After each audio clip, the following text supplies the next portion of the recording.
Hey guys, for Act Two, we're going to be answering all the questions for Act Two at once. So what I mean by that is for Act One, we broke it down, right? We did Act One, Scene One was an assignment. Act One, Scene Two was an assignment. But for Act Two, all the scenes, it's just all going to be one assignment together.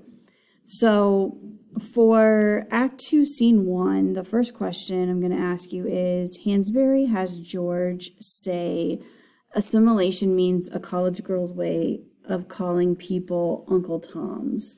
Explain how this is an insult. And if you click on this link, it will take you to a Wikipedia page where it explains what an Uncle Tom is. Definitely an insult. And so explain what he means by that. Question number 3, why does Hansberry make George feel the need to explain the difference between Chicago theater and New York theater? In other words, what point is he trying to make? And it has nothing to do with the theaters. You know, he's having a conversation with Walter. And Walter's trying to make himself seem very worldly, very educated, and George gets this. He understands this. And so then George is like, well, you know, Chicago theater, New York theater, you know, I've been to both, and this is how Chicago theater does it. This is how New York theater does it. And so what point is he trying to make to Walter by bringing both of them up?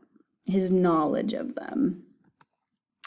Why did Hansberry feel the need to describe what George was wearing? In other words, how is Hansberry characterizing George? What does she want the reader to know about him or feel about him? You know, clothes make the man, right? And so what is he, you know, he's dressed to the nines, he's looking good, he's cares about his appearance. You know, what are we supposed to think about him?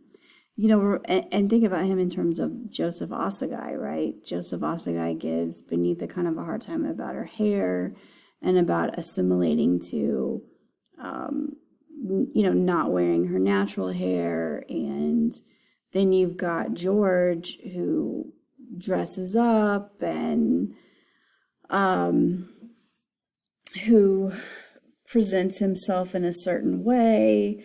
And, you know, so what does Hansberry want us to feel about George in regards to, and part of his character is how he dresses, right? Prove the following statement with evidence from the play. Hansberry does not have George take Walter seriously, just like Mama, Ruth, and Benitha. So here's somebody else coming into his house, coming into his apartment, his place, who does not take George seriously. But give me an example of that. Explain this metaphor Hansberry has Walter say. Here I am, a giant surrounded by ants. Ants who can't even understand what it is the giant is talking about.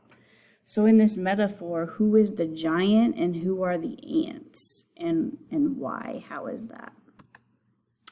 Hansberry has Ruth say this about her and Walter. I don't know where we lost it, but we have. What is it? What is it that they've lost? And how do you know? And it doesn't just have to come from this scene. Like, what about Act 1? Where, you know, what's been evidence that they've lost it, whatever you decide it is? Prove the following statement with a quotation from the play. Ruth is happy with Mama's decision to buy a house. Okay, so now we're into Act 2, Scene 2.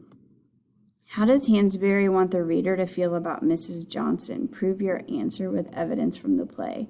Mrs. Johnson is so, like, she's the type of person who is giving you a compliment, but is she giving you a compliment? You know, it's the way she says it. It's her tone, but the words she's saying aren't exactly matching her tone. And so, you know, just like a backhanded compliment. And then, you know, give me some evidence to prove it. just like, she gives them that paper about the bombing, where they're going to move, where the Youngers are going to move. I mean, that is so harsh, like, oh gosh, well, I hope I don't see your guys' name in the paper. Like, what? Like, who does that? She's the worst. What are your feelings about Walter at this point, and why do you feel this way? What are you thinking about Walter? All right, and then Act 2, Scene 3. So see, that's why I didn't make Act 2, Scene 2 its own assignment, because I only had a couple questions, and then I only have one question for Act 2, Scene 3, and it is just summarize it in at least 5 sentences. All right, as always, let me know if you have questions.